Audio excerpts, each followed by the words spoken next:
On va aborder aujourd'hui les droits de l'homme et l'Église au XVIIIe et XIXe siècle. D'abord, dans une première conférence, j'aborderai le texte lui-même de la déclaration que beaucoup de gens ignorent. Dans une deuxième partie, les fondements doctrinaux de cette déclaration,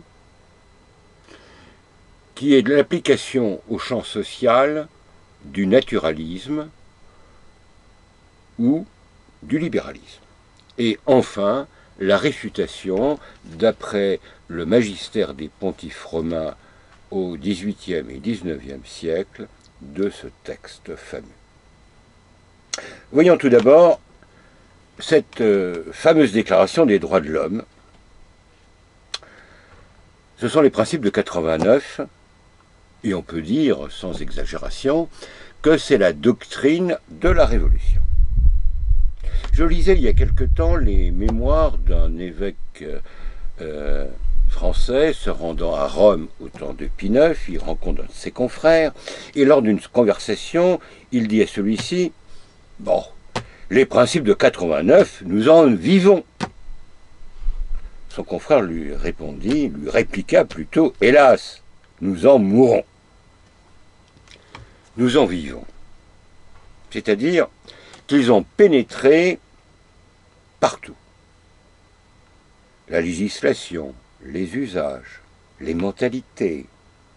Ils imprègnent, ou polluent comme on veut, l'air que nous respirons. Ils se sont imposés comme des principes intangibles. Et ils sont devenus ce qu'on appelle aujourd'hui les conquêtes de la pensée moderne. Nous en mourons. Ces principes corrompent les esprits, désagrègent l'ordre social, et à l'heure actuelle, aujourd'hui, ils exercent une influence sur la société. Et on peut dire qu'elle est, du moins cette doctrine, en est devenue la charte fondamentale. Est-ce qu'on n'entend pas sans arrêt, sans cesse, il suffit d'écouter la radio, nos politiciens, ou même nos hommes d'église, nous dire « nous sommes les fils de la Révolution, la République est essentiellement laïque », etc. Le laïcisme issu de la Révolution est défendu avec acharnement, du moins au XIXe siècle, par ceux qui veulent la conservation de cet état de choses, et elle va être combattue avec énergie pendant tout le XVIIIe et le XIXe siècle par les pontifes romains et la partie saine de l'Église. Nous allons tout d'abord montrer, ou du moins essayer de montrer, ce que sont ces principes et quelle fut la réaction du magistère romain. Et ainsi, chacun pourra comprendre l'enjeu de ces luttes, qui, aujourd'hui, apparemment, se sont tant soit peu apaisées. La déclaration de 89 contient ces fameux principes, et on peut dire que c'est le document fondamental qui marque une étape décisive dans l'histoire de France et dans l'histoire de la Révolution. Rappelez-vous, lors de la nuit du 4 août 1789, c'est l'abolition des privilèges. Et ceci marque la fin de l'ordre social ancien, qu'on appelle l'Ancien Régime. Les législateurs ou les constituants vont rebâtir la société sur des bases nouvelles, selon un plan nouveau. Et cette déclaration contient toute leur théorie sur la nature de la société. Le préambule de cette déclaration en indique l'importance. Il faut, dit-elle, porter remède au malheur public, à la corruption du gouvernement, et ce remède sera l'idéal de société formulé dans les articles qui vont suivre. D'après cette introduction, chaque citoyen connaîtra ses droits, ses devoirs, et les pouvoirs législatifs, exécutifs et judiciaires séparés. Examinons cette société nouvelle où chacun connaît ses droits, où les pouvoirs sont respectés, où l'on est assuré contre les abus possibles. Que faudrait-il demander de plus pour être heureux? La lecture de ces 17 articles laisse toutefois une impression de vague, de flou. C'est un ensemble de formules imprécises, contradictoires, susceptibles de plusieurs acceptations. Manifestement, les rédacteurs n'ont pas été formés à l'école d'Aristote ou de saint Thomas d'Aquin, mais imbus des rêveries d'un Rousseau, en particulier du contrat social. La doctrine apparemment en est simple et justifie parfaitement l'appellation de demi-fou donnée par Jules Lemaître à son auteur. L'homme, à l'état de nature,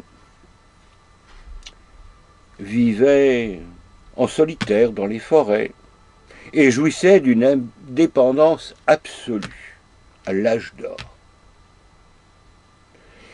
Liberté absolue que rien ne venait restreindre, ni maître, ni loi. Bref, voilà un homme libre, heureux et oisif. Mais l'homme, suivant toujours Rousseau, a le don fatal de se perfectionner. Aussi va-t-il s'associer avec quelques semblables, et de là contestation, aussi pour les apaiser. On va être contraint ou plutôt ces hommes vont être contraints de fonder une société, de constituer une société. Société qui, pour être conforme à la nature de l'homme, doit respecter sa liberté. Reprenons encore les idées de Rousseau, il était autonome et doit le rester. Ce contrat social, ou ce pacte par lequel l'homme va s'associer à d'autres pour former une société, réalise cette condition et par ce moyen, l'homme va conférer ses droits, sa personne, le pouvoir qu'il détient, à une personne morale dont il reste membre, de sorte que l'autorité n'est pas la somme des droits et des volontés de chacun. Ces idées bien chimériques, chères à Rousseau, se retrouvent dans la Déclaration. Le dogme fondamental de celle-ci, c'est la liberté individuelle. Cette liberté est affirmée solennellement en même temps dans l'article 1, et je vais citer, « Les hommes naissent et demeurent libres et égaux en droit ». Là, il s'agit d'une prérogative essentielle, inaliénable. La liberté dont il s'agit ici n'est bien sûr pas à confondre avec ce qu'on appelle le libre arbitre, c'est-à-dire l'indifférence active de la volonté, c'est plutôt la liberté morale, ou l'immunité de toute obligation ou contrainte. Les anciens appelaient ça la libertas a coactione. Elle va loin, puisqu'elle consiste, ainsi que l'enseigne l'article 4, à pouvoir faire tout ce qui ne nuit pas à autrui. Si donc nous supposons cet homme hypothétique vivant solitaire dans les bois, il naîtra, vivra libre de toute contrainte. Cependant, puisqu'il s'est associé à d'autres et vit en société, la liberté de l'un va se trouver limitée, bornée par celle de l'autre, qui est également respectable. De là découle l'article 4. Toutefois, il reste acquis qu'aucune autorité supérieure n'intervient. La liberté doit se limiter elle-même. Et de là découle l'égalité, qui suit naturellement. Si chacun est libre, il n'y a ni supérieur ni inférieur, tous sont égaux. Libre individuellement, l'homme doit rester libre en société. Autrement, celle-ci, l'État, la société, violerait sa nature. Et la suite de la déclaration va nous le montrer. La liberté d'une part et la vie en société, et par suite l'obéissance aux lois, ne sont pas contradictoires. Du moins c'est l'axiome qui est émis, sous-entendu, mais s'accorde parfaitement avec la liberté. Et la déclaration affirme que la vie en société est un moyen pour sauvegarder cette liberté et qu'il y a entre elles une coordination de moyens à fin. C'est ce qu'affirme l'article 2. Le but de toute association politique est la conservation des droits naturels et imprescriptibles de l'homme. Ces droits sont la liberté, la sûreté et la résistance à l'oppression. Cette résistance à l'oppression, c'est toujours en fait la liberté sous un autre nom. Quant à la sûreté, terme équivoque. Il est en tout cas affirmé nettement que la société civile a pour but la conservation de la liberté sacro-sainte de l'individu. Thèse énoncée qu'il va falloir maintenant démontrer ou prouver. L'argument pourrait se décomposer en deux parties. Toute société dans laquelle l'homme est, premièrement, son propre législateur, et où, deuxièmement, les lois ne lèsent en rien sa liberté, son autonomie, et même est la protection de cette liberté. Or, la société décrite dans cette déclaration possède ces deux qualités. Donc, elle préserve la liberté et par là répond bien à la nature libre de l'homme. La majeure de ce raisonnement paraît évidente, du moins on la suppose telle. Et les articles qu'il nous reste à examiner vont démontrer la mineure de ce raisonnement. L'homme est son propre législateur. Regardons l'article 3 qui déclare « Le principe de toute souveraineté réside essentiellement dans la nation. Nul corps, nul individu ne peut exercer l'autorité qui n'en émane expressément. » C'est-à-dire, en d'autres termes, que les membres de la société n'abdiquent pas le droit de se gouverner eux-mêmes. Ils ne font que remettre, que conférer ce droit en commun et en députer, en déléguer l'exercice à une personne morale qui reste le mandataire de ses subordonnés. Si on veut être plus simple, on pourrait dire que le peuple est la source, l'origine du pouvoir et qu'il est seul dépositaire de l'autorité et se gouverne donc lui-même. L'article 6 va développer et même renforcer ce point. L'organe du pouvoir, son moyen de gouvernement, c'est la loi. Mais le peuple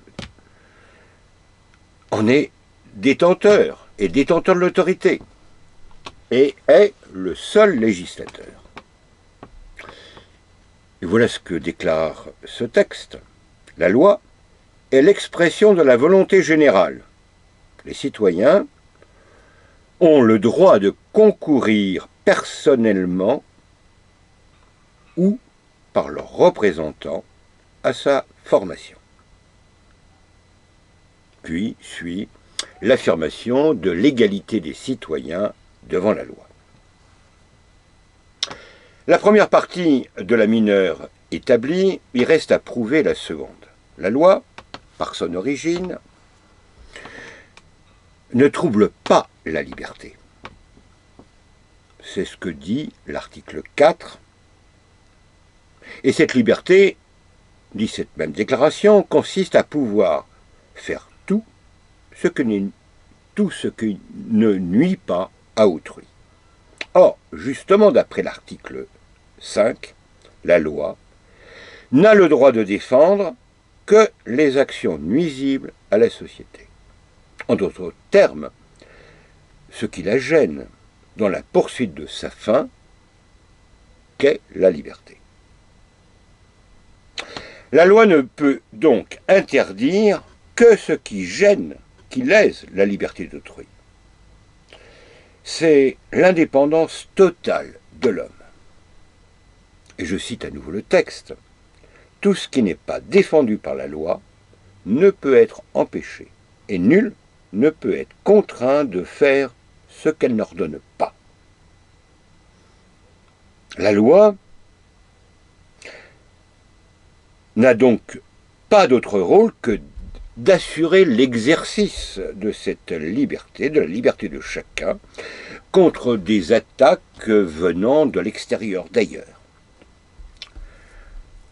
Le premier objet qu'elle défendra avec vigueur, avec vigilance, c'est la liberté de penser. Pascal disait, au siècle précédent, l'homme est un roseau pensant. Aristote disait que l'homme est un animal raisonnable. Il est donc dans sa nature même de penser. Or, les constituants de 1789 constatent que parmi les réflexions humaines, il y a des croyances religieuses, des opinions, des systèmes auxquels on adhère parce qu'on les trouve plausibles, sans pour en avoir la certitude. Donc, tout cela relève de l'opinion, opinion variée. Mais puisque elle a pour origine l'homme, il faut les respecter, à condition qu'elles ne nuisent pas à autrui. Et voilà ce que déclare l'article 10. Nul ne peut être inquiété pour ses opinions, alors remarquez l'ironie, même religieuse, pourvu que leur manifestation ne trouble point l'ordre établi par la loi. Liberté de pensée, de parole, de presse. À quoi servirait à l'homme de penser s'il ne pouvait faire profiter ses semblables de ses élucubrations?